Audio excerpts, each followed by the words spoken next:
students, this is Abhishek Kumar SRS and today we are going to start our lecture number 2 of metal and non-metals. Okay, in the first lecture we already discussed about the physical properties of metal, of the melting point and boiling point. Okay, this is our third physical property, that metals are lustrous. Okay, it means आपके जो metal होते हैं वो lustrous होते हैं. इसका मतलब है the substance with tiny, the substance with shiny and reflecting surfaces are generally metals. The substances with shiny and reflecting surfaces are generally metals. Metals in their pure form have luster. Means जो metals होते हैं वो आपके lustrous होते हैं, sign करते हैं, चमक होता है, उनका सरफेक्स रिफ्लेक्टिंग होता है. मींस लाइट अगर डालोगे तो लाइट रिफ्लेक्ट करेगी. ये जनरली मेटल्स का प्रॉपर्टी होती है. जो मेटल प्योर फॉर्म में होते हैं वो लस्टर होते हैं, साइन करते हैं, रिफ्लेक्टिंग सरफेसेस होता है उनका. समझ में आ गया कि नहीं?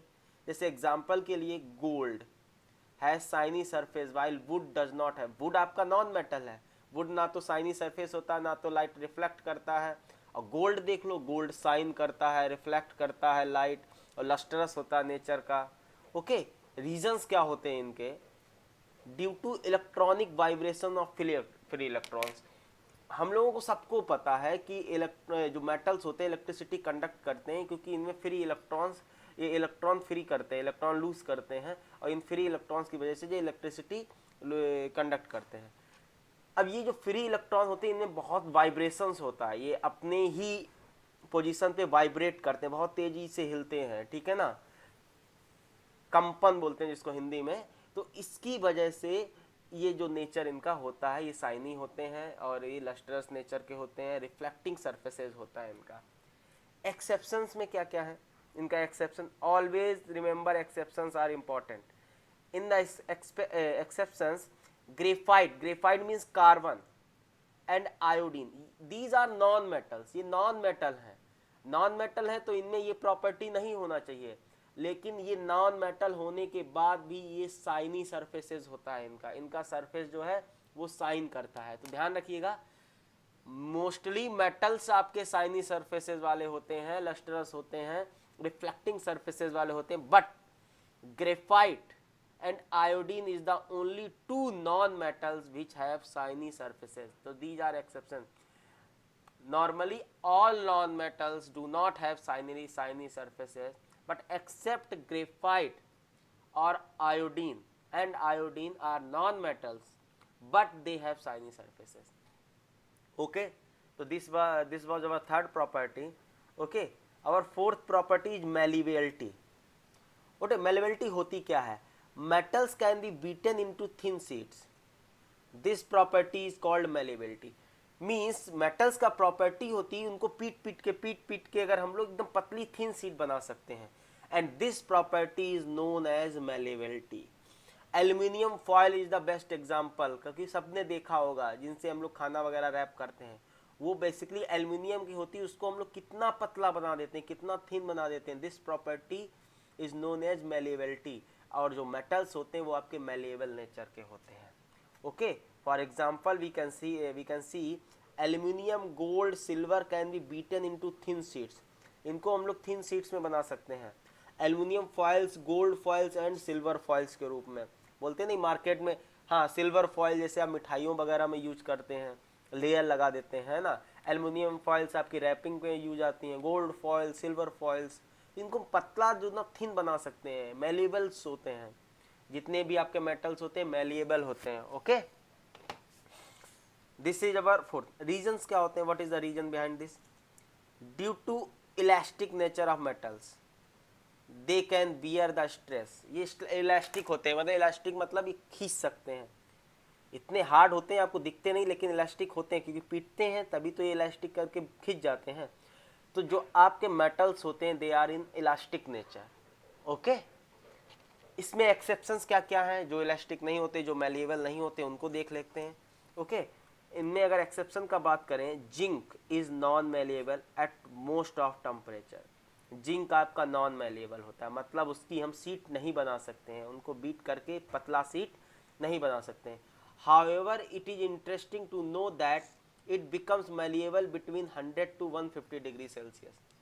हाँ, इस टेम्परेचर रेंज में 100 टू 150 डिग्री सेल्सियस में जो जिंक होता है वो मैलिएबल होता है, and again malleable becomes above 200 degree Celsius, 210 degree Celsius, means zinc normally non malleable होता है in the normal temperature, but between 100 degree Celsius to 150 degree Celsius and above 200 degree Celsius it shows the malleable property.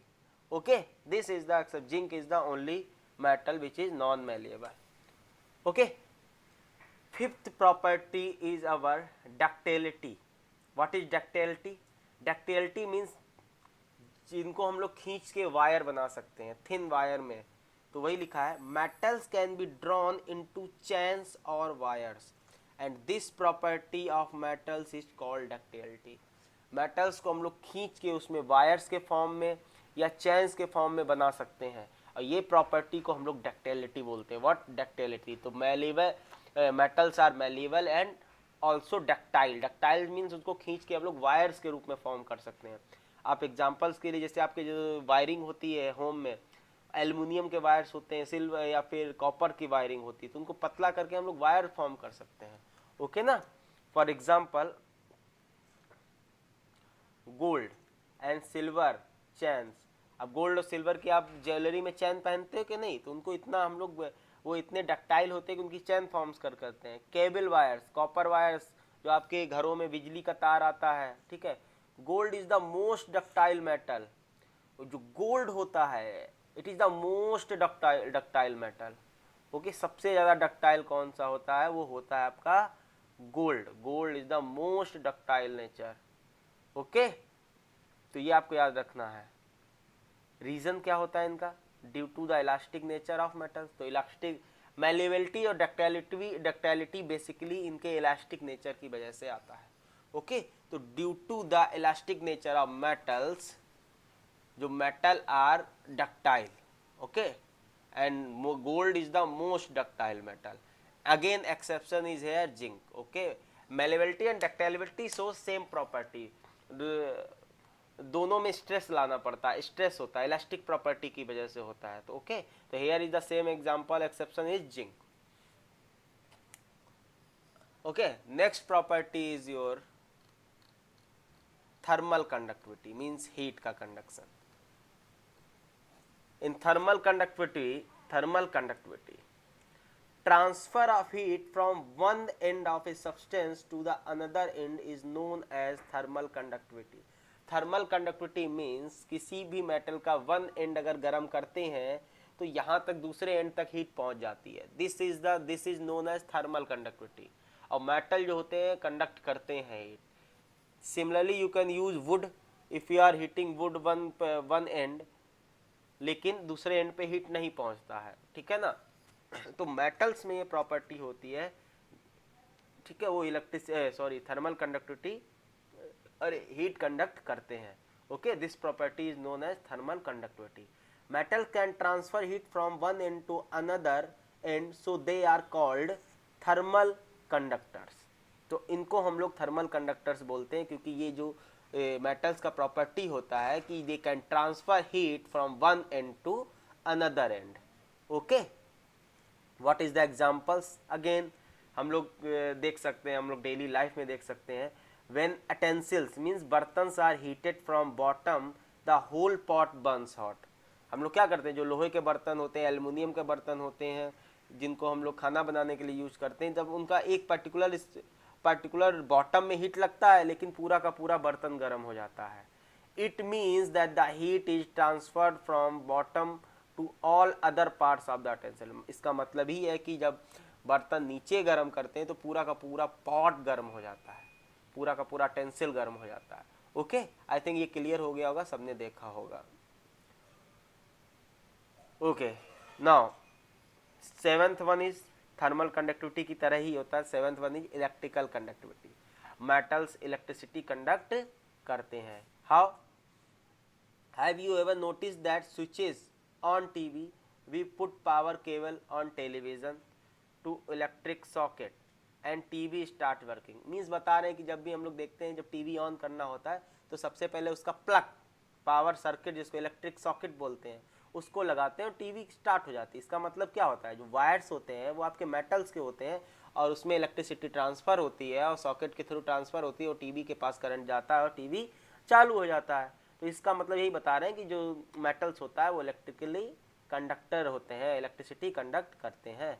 It is just because of the thin wires of metal inside the cables. Okay, we everyone know कि cable के अंदर thin wires होते हैं और thin wires inside the cables transfer electricity from electric socket to TV.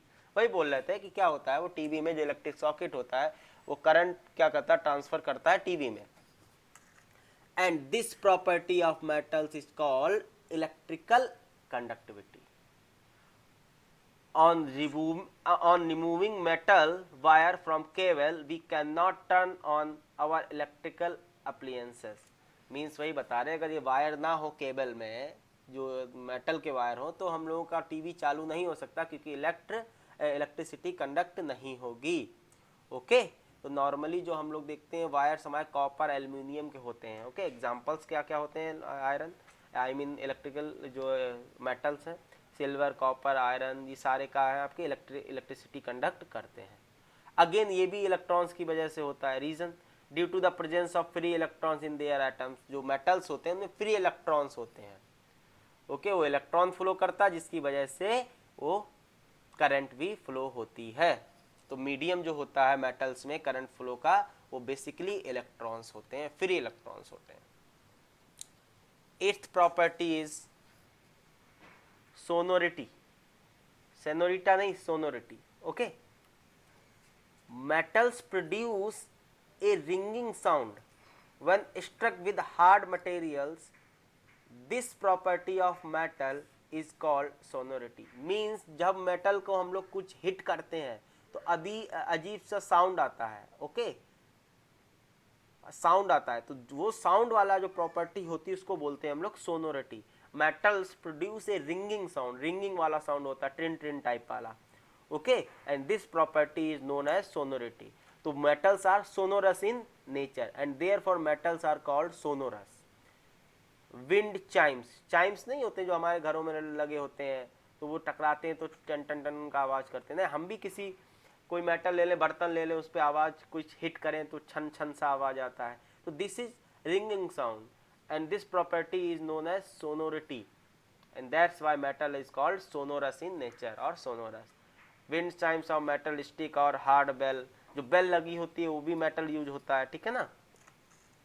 तो हमारा जो eighth property था वो हो गया, that is sonority. Okay, now the next property is strength. Strength, मजबूती, स्ट्रेंथ कितनी होती है वो में, तो वी ऑलरेडी नो कि metals are very strong.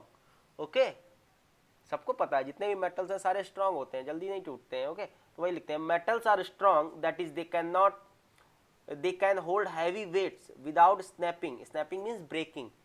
Metals बहुत ज़्यादा स्ट्रॉन्ग होते हैं, उसमें हैवी से हैवी वेट अगर रख दो तो वो ब्रेक नहीं करते हैं। Okay, examples we can take any example. Iron metals is different forms used for different purposes as in making bridges, vehicles, railway lines, buildings. तो आयरन देखो, आयरन हम लोग को लाइफ स्टाइल में देखते हैं कितने स्ट्रांग होते हैं, उनको हम लोग ब्रिज भी बनाने में यूज़ करते हैं, हाउसेस बनाने में यूज़ करते हैं, इवन रेलवे में पूरा आयरन का यूज़ है, पूरा रेलवे आयरन पे डिपेंड करता है। तो this is only due to strength of iron, strength of metal. Okay, vehicles, हमारे कार, जितने भी व्हीकल्स होंगे हैं वो सब आयरन पे डिपेंडेंट है। Exceptions, what is the exception, मतलब मेटल्स कौन से हैं जो सॉफ्ट हैं, जो हार्ड नहीं है। Sodium and potassium are soft metals, always remember. ठीक है, they in the exam they can ask कि सोडियम, ऐसे कौन से मेटल हैं जिनको हम चाकू से भी काट सकते हैं, तो sodium and potassium are very soft in nature and they can easily cut by the knives. Okay, so this is about the strength of metals. And next property is density. Metals usually have high densities, they are heavy substance because इसमें packing बहुत अच्छी होती है, बहुत अच्छे pack होते हैं, molecules बहुत ज़्यादा पास में होते हैं। तो जो मेटल्स का होता है डेंसिटी बहुत ज़्यादा होता है, सबसे ज़्यादा डेंस जो होते हैं वो आपके मेटल्स होते हैं। ठीक है ना, क्योंकि ये ज़्यादा हैवी होते हैं। डेंसिटी होती क्या है? डेंसिटी बेसिकली आपका जो डेंसिटी अगर हम देखें, डेंसिटी बेसिकली होता है मास पर यूनिट वॉल्यूम। एक यूनिट वॉल्यूम का कितना मास होगा? जितने ज़्यादा पार्टिकल पास होंगे उतना ज़्यादा, एक मान लो दिस इज 1 यूनिट वॉल्यूम, तो अगर जितने ज़्यादा पास होंगे उतना ज़्यादा मास होगा, और जितना ज़्यादा मास होगा उतना ज़्यादा डेंस होगा। ओके, तो always remember solid material have highest density, and in the case of metals, metals में तो ये ज़्यादा और ज़्यादा पैकिंग हाई हो जाती है, तो मेटल्स की जो डेंसिटी होती है वो काफ़ी ज़्यादा हाई होती है। Okay, in the example you can see what iron and manganese have high densities. Iron and manganese metals में भी उनकी काफी हाई डेंसिटी होती है। You can see 7.8 gram per centimetre cube manganese, mean समझ रहे हो 7.8 ग्राम है। अगर 1 सेंटीमीटर क्यूब का वॉल्यूम लें मैग्नीज का, तो उसका जो मास होगा that will B 7.8 gram per centimetre cube. Okay, 7.8 ग्राम होगा मास मैग्नीज के 1 सेंटीमीटर क्यूब वॉल्यूम का। एंड सिमिलरली आयरन का होता है 7.4 ग्राम पर सेंटीमीटर क्यूब। तो this is the high density. Okay, तो always remember metals are usually have high densities. Okay, again reason rigid structure. Okay, due to rigid structure number of atoms and their mass per unit volume is more. जब rigid हो जाते हैं, packing अच्छी हो जाती है, तो पर यूनिट वॉल्यूम जो उनका एटम्स होंगे वो ज्यादा हो जाएंगे, और ज्यादा एटम्स होंगे तो मास भी ज्यादा होगा। इसी वजह से जो डेंसिटी होती है उनकी हाई होती है। अगेन एक्सेप्शंस क्या होंगे? अगेन सोडियम एंड पोटेशियम, क्योंकि वो सॉफ्ट होते हैं, क्योंकि उनके मेटल्स में जो पैकिंग होती है उतनी अच्छी नहीं होती है। Sodium and potassium have low densities. देखो 0.97 0.86 के आसपास होती है। कंपेरेटिवली करें आयरन और मैग्नीज से अगर कंपेयर करें तो देखो 0.97 0.86 अप्रॉक्स 8 to 9 टाइम्स कम होती है। ठीक है, this that's why and density लो किसकी होती है? पोटेशियम सोडियम की। ये सॉफ्ट भी होते हैं इसी वजह से। ओके, समझ हो गए। नाउ आते हैं colour. Usually metals are of silver और ग्रे कलर के। जो आपके मेटल्स होते हैं नॉर्मली सिल्वर और ग्रे कलर के होते हैं। ठीक है, जो ग्रेइश नेचर के होते हैं, ग्रे कलर के होते हैं आपके मेटल। एग्जाम्पल आपका सिल्वर हो गया, एल्युमिनियम हो गया, आयरन हो गया, ठीक है, निकेल हो गया, ये सब आपके इसी कलर में आते हैं, ग्रेइश नेचर में। एक्सेप्शंस क्या क्या है? एक्सेप्शंस आपके जो महंगे वाले हैं, exceptions let copper, copper reddish brown nature का होता, गोल्ड येलो कलर का होता। तो ये एक्सेप्शंस में आपके कौन से आ गए? कॉपर और गोल्ड। इनका अपना स्पेसिफिक कलर होता है। कॉपर आपका रेडिश ब्राउन होता है, गोल्ड आपका येलो कलर का होता है। Alloy formation, last property. Alloy होते क्या है? इंपॉर्टेंट है। Alloys are homogeneous mixture of 2 or more metals. Alloy जो होते हैं जब दो या दो से ज्यादा मेटल्स को एक साथ होमोजीनियसली मिलाते हैं। होमोजीनियस मतलब उसमें हमें पता ना चले कि एक दूसरे की प्रॉपर्टी ना पता चले। जैसे आपका पीतल हो गया, दैट इज एलॉय, उसमें पता नहीं सकते कि किस किस चीज का मिक्सचर, वो दिखते नहीं है। ठीक है, तो alloy are homogeneous mixture of 2 or more metals, sometimes small traces of non metals also present. कभी कभी कुछ एलॉय ऐसे होते हैं उसमें हम लोग नॉन मेटल भी मिला देते हैं स्मॉल ट्रेस में, चुटकी भर, और पिंच ऐसे समझ सकते हैं, बहुत स्मॉल में होता है। तो एलॉय क्या होता है? एलॉय मिक्सचर होता है बेसिकली दो या दो से ज़्यादा मेटल्स का, और कभी कभी हम लोग उन एलॉय की क्वालिटी के लिए उसमें थोड़ा सा नॉन मेटल भी मिला देते हैं। जैसे एग्जांपल के लिए सबसे अच्छा एलॉय है ब्रास। ब्रास क्या होता है? Brass is a mixture of copper and zinc. तो जो ब्रास एलॉय होता है जिसमें वो बेसिकली मिक्सचर कॉपर और जिंक का हो गया। तो ये थी सारी properties. What is the properties of metals? तो you can write down the all the 12 properties जो आपका अच्छा लगे। Exceptions, you have to memorize the exceptions, you have to focus on the exceptions and reasons. okay, तो I think ये clear हो गया होगा सभी को, झेल नहीं रहे होंगे आप लोग। प्लीज़ कुछ भी मत झेलिएगा और आराम से देखिएगा, एक एक चीज़ क्लियर है। ओके, अब बढ़ते हैं next, activity series of metals. This is the important activity series. Remember in the class in the chapter 1 I already discussed the activity series. Again we are going to discuss the activity series of metal. जिनको वहाँ नहीं समझ में आया था वो यहाँ पे फोकस करके आराम से समझ सकते हैं. ओके, तो now we are going to discuss the activity series. Metals according to their reactivity are arranged in a specific arrangement in order to their decreasing reactivity, which is termed as activity series of metals. इसका मतलब है कि जो metals हैं उनको एक series में arrange किया गया है अकॉर्डिंग टू देयर रिएक्टिविटी. जो ऊपर मेटल होगा उसकी रिएक्टिविटी सबसे ज़्यादा होगी, उसके नीचे की रिएक्टिविटी उससे कम. डिसेंडिंग ऑर्डर है, तो सबसे नीचे की जो रिएक्टिविटी होगी, जो सबसे नीचे मेटल होगा उसकी रिएक्टिविटी सबसे कम होगी. तो इसी को ही हम लोग बोलते हैं एक्टिविटी सीरीज और रिएक्टिविटी सीरीज. सेम चीज़ है. मेटल्स को उनके रिएक्टिविटी के अकॉर्डिंग एक सीरीज में अरेंज किया गया है. सबसे ऊपर वाले की रिएक्टिविटी सबसे ज़्यादा, सबसे नीचे वाले की रिएक्टिविटी सबसे कम. This series is known as activity series of metals और reactivity series of metals. Okay, तो वही हम लोग डिस्कस करेंगे. In the activity series, the most reactive metal is potassium.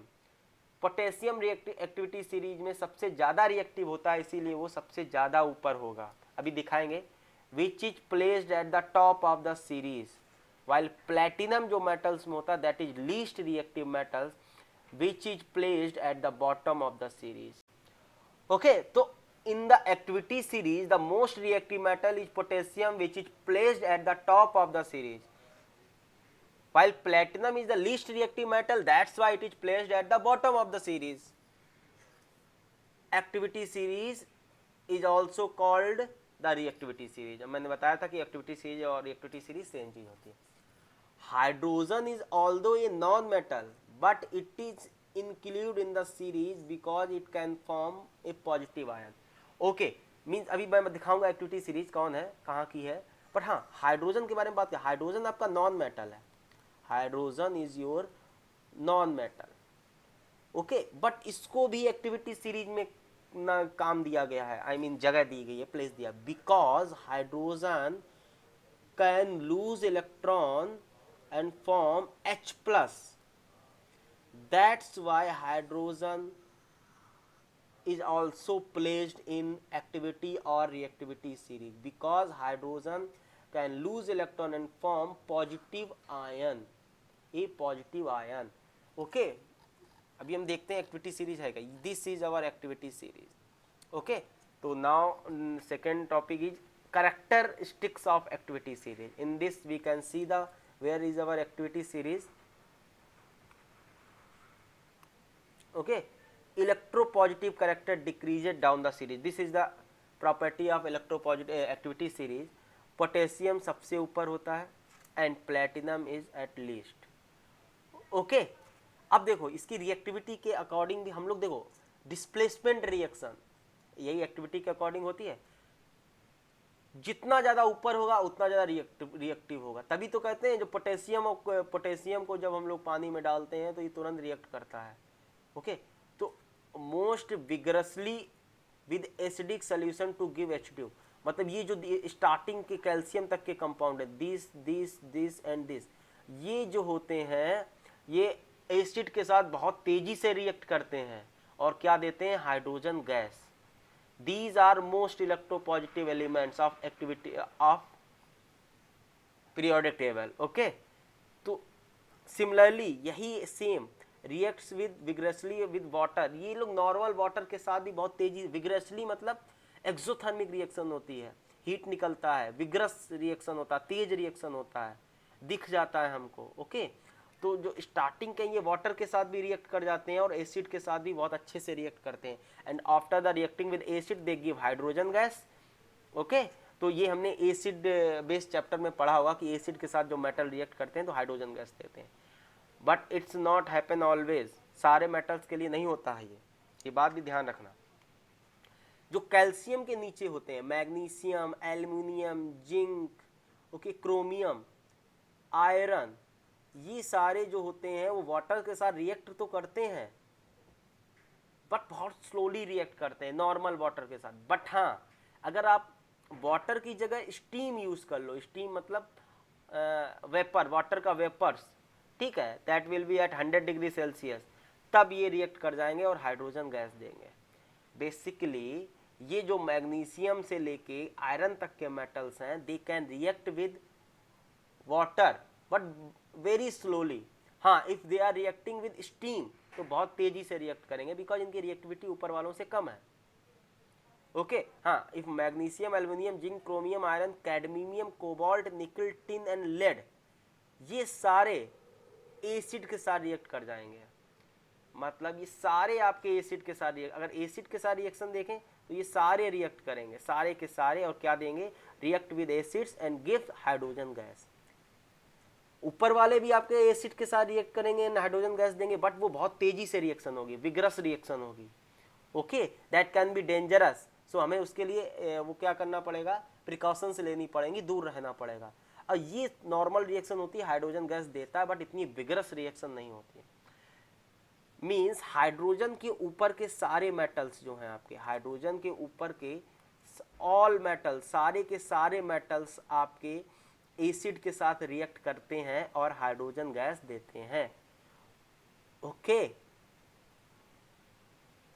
एवं आयरन तक के सारे मेटल्स आपके वाटर के साथ रिएक्ट करते हैं, आयरन तक, लेकिन स्टीम के साथ वो बहुत तेजी से रिएक्ट करते हैं। और कैल्शियम तक के जो रिएक्टिविटी ज़्यादा तेज होती है वो नॉर्मल वाटर के साथ भी रिएक्शन कर लेते हैं। What about below then hydrogen? जो हाइड्रोजन के नीचे के जो मेटल्स हैं, हाइड्रोजन के नीचे is copper, mercury, silver, gold, platinum, ये एसिड के साथ रिएक्ट नहीं करते हैं। तो ऑलवेज रिमेंबर, सारे मेटल आपके एसिड के साथ रिएक्ट करके हाइड्रोजन गैस नहीं देते हैं। Only above hydrogen metals, all metals react with acid and give hydrogen gas.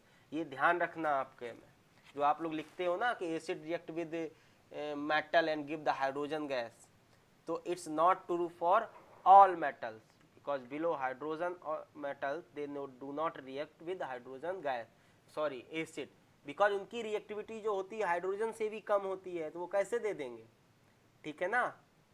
तो समझ में आ गया। हाँ, वाटर के साथ तो ये रिएक्ट नहीं करते, चाहे स्टीम हो, चाहे जैसा, चाहे खौलता पानी हो, चाहे जितना टेम्परेचर अच्छा हो, ये वाटर के साथ बिल्कुल भी रिएक्ट नहीं करते हैं।